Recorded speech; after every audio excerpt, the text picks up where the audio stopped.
Weche mag kuo gin mago matek kaka ipimo kod apisano mar obila.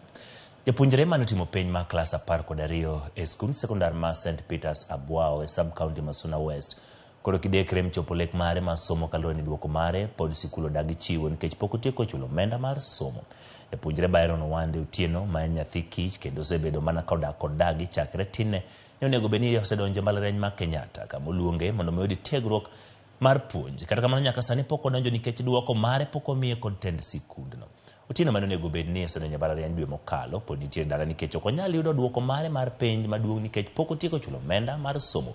Wacho ni tend skundno wacho ni pok ochulo omenda mar shillings 77,000 ma bende wacho ni ng'eny.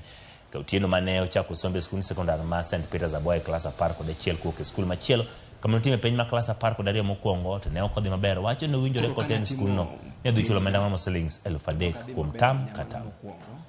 Tunabedo piny tawacho ni ber mondo mi achaka dog atimra nade ayud thuolo makende. Koro kana dok to jatelo ma skul na wuoyo godo to noyie miya thuolo no makende. Mokwongo fee mana achulo nodok kuom njugu mana uso. I was like, I ventured in a business. I was hawking groundnuts. Yeah, na auso njugu. Koro kana uso njugu nita I managed to save.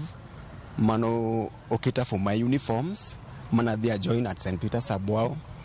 Koro natiyo matek to nayudo grade mar 65 B plane. Kana ya kanyo endo. To kana duogo tachako manyo kendo kaka nyalo hustle mondo atimra nade adhi e university mondo mi achop lekna. Koro achoko pesa matin mondo mi adhi e school. Kadhi kao result slip to japuonj maduong' no ochako change kendo wacho ni nyaka gol siling omenda maromo siling 77,000 ma ok anyal yude sama wawuoye sani niendi. Koro nakwayo stakeholders mondo mi ong'iye wachni makende. Honorable Peter Francis Masara idonje wachni makende mondo imi kony nyathi kich mondo chop lekne.